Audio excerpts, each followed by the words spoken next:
Bienvenue dans Oser la reconversion, le podcast numéro 1 sur la reconversion. Je suis Claire Virose, ancienne avocate d'affaires, j'ai tout plaqué pour réaliser mon rêve. Et ça a été la meilleure décision de ma vie. Si toi aussi tu as choisi une carrière par défaut ou pour faire plaisir à ton entourage, tu te demandes ce que tu fais encore dans ton job, découvre ici chaque lundi des invités qui te ressemblent et qui ont osé la reconversion dans tous les domaines. Ils nous racontent leur success story pour à ton tour oser la reconversion. Après avoir écouté plus de 100 invités reconvertis avec succès depuis plus de 3 ans, c'est maintenant à votre tour de sauter le pas. Tout au long du mois de novembre et à l'occasion de la Journée nationale de la reconversion du 21 novembre, plongez-vous dans notre challenge 30 jours pour oser la reconversion. Retrouvons-nous ici tous les jours pendant tout le mois de novembre. Chaque jour, avec des experts dans leur domaine, nous aborderons une thématique essentielle à la reconversion et vous donnerons des conseils pratiques pour vous aider concrètement à mener à bien votre reconversion. Rendez-vous sur notre site internet www.oserlareconversion.com pour recevoir le programme et workbook de chaque semaine. Partagez aussi votre challenge des 30 jours en story sur Instagram, en commentaire sur LinkedIn ou YouTube, Apple Podcasts, Spotify, Deezer. Dites-nous comment vous vous sentez, ce que ça a changé pour vous. Chaque semaine, nous choisirons un gagnant d'une box surprise pour vous aider à oser la reconversion. Alors, à vos marques, prêts, transformez, ne rêvez plus votre nouvelle vie, construisez-la, osez avec nous en novembre. Hello à tous, on se retrouve aujourd'hui pour un nouvel épisode et on va parler micro-entreprise. Alors la micro-entreprise, c'est un terme dont on entend beaucoup parler, tout le monde parle des micro-entreprises et souvent on ne sait pas très bien concrètement comment ça fonctionne et surtout comment la créer. Alors le plus important à savoir, c'est que vous pouvez totalement créer votre micro-entreprise tout en étant déjà salarié, tout en étant déjà dans une entreprise en CDD, en CDI. Donc c'est quelque chose que vous pouvez lancer à côté. Donc, c'est une super idée pour démarrer un side project, un nouveau business, essayer de tenter quelque chose. C'est vraiment tout à fait possible de se lancer. Vous pouvez dès maintenant créer votre micro-entreprise. Et surtout, vous n'avez rien à payer 0 € si vous ne gagnez pas d'argent. Donc, ça n'engage à rien. Vous pouvez très bien créer votre micro-entreprise. Et puis ensuite commencer à essayer d'avoir des ventes et puis tant que vous ne gagnez pas d'argent, vous n'avez rien à payer. Donc ça n'engage à rien. Donc ça c'est vraiment le plus important à savoir. Alors la micro-entreprise, c'est un système qui est assez facile, ça fonctionne déjà simplement et surtout c'est aussi facile à créer. Alors le plus important à savoir, c'est que c'est entièrement gratuit de créer votre micro-entreprise. Alors, la micro-entreprise, vous pouvez la créer, donc comme je l'ai dit, peu importe si vous êtes déjà salarié ou non, peu importe la nature de votre contrat, si vous êtes en CDI, CDD, intérim, stage, et surtout sans restriction de domaine. Donc, peu importe si vous voulez créer une micro-entreprise dans le domaine de l'artisanat, du commerce, des professions libérales, des services, vous pouvez le faire, peu importe ce que vous voulez faire. La seule condition, en fait, c'est de ne pas gagner plus de 188 700 € pour les activités de commerce et de fourniture de logement. Donc, commerce avec tout ce qui est vente. Mettons, par exemple, vous voulez faire une entreprise de création de bijoux. Dans ce cas-là, vous allez être en activité de commerce. Et le seuil de chiffre d'affaires, donc le chiffre d'affaires, c'est tout ce que vous allez gagner, tous les revenus. Et donc, le seuil pour les prestations de services et les professions libérales, ce sera 77 700 €. Donc, les prestations de services, c'est par exemple, si vous voulez vendre une formation en ligne, vendre un service, par exemple, donner des conseils sur le côté, sur un domaine que vous aimez bien. Dans ce cas-là, vous serez en prestation de service. Donc, les deux seuils, c'est 188 700 € pour les activités de commerce et 77 700 € pour les prestations de service. Donc, ce sont des seuils qui sont quand même assez hauts. Donc, voilà, on peut tout à fait créer sa micro-entreprise pour se lancer et puis durer un temps comme ça en micro-entreprise. Pour créer sa micro-entreprise, donc c'est entièrement gratuit. Alors ça, c'est vraiment super intéressant. C'est aussi très facile de le faire. Il y a un guichet unique en ligne pour créer votre micro-entreprise. Je vous mettrai le lien dans la description de l'épisode et il est aussi présent dans le cahier d'exercice workbook.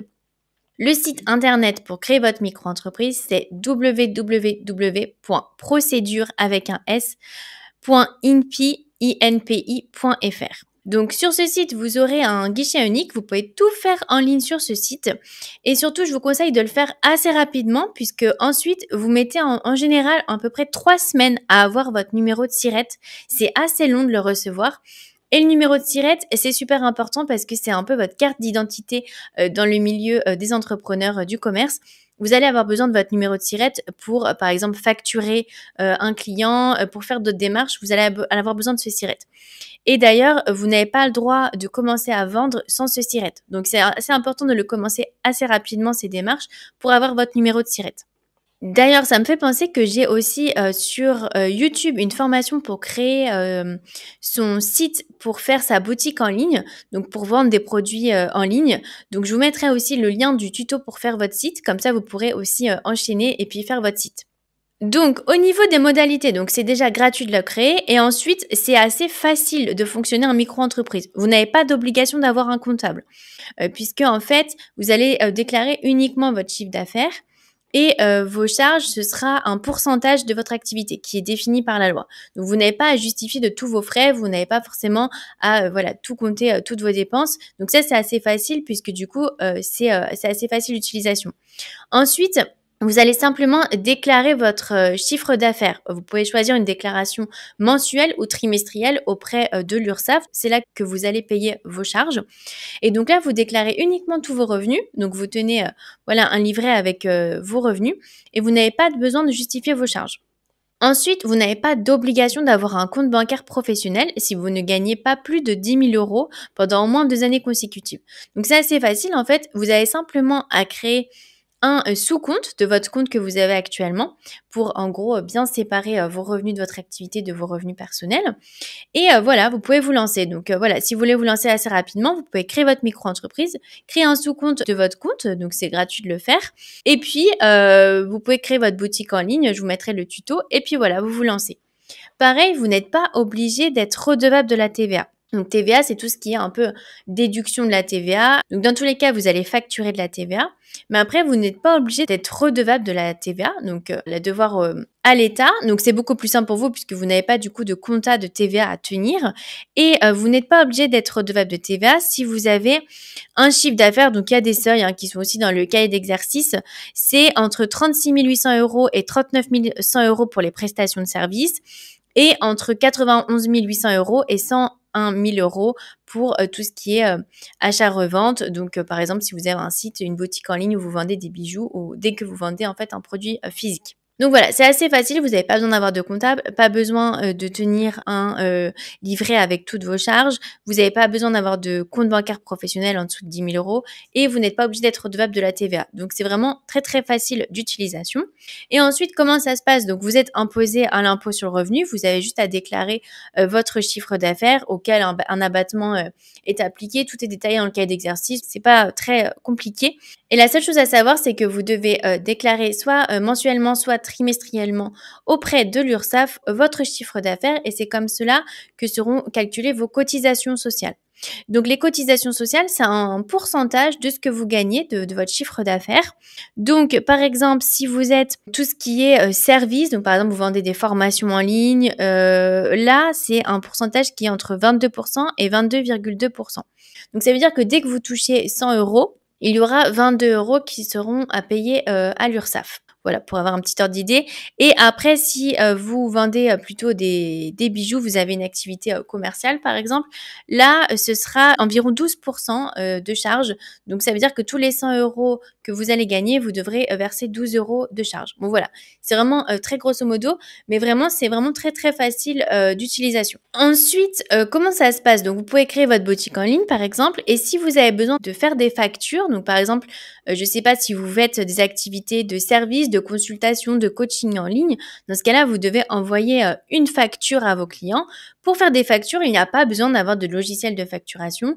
Une facture, ça peut se faire sur un logiciel Excel.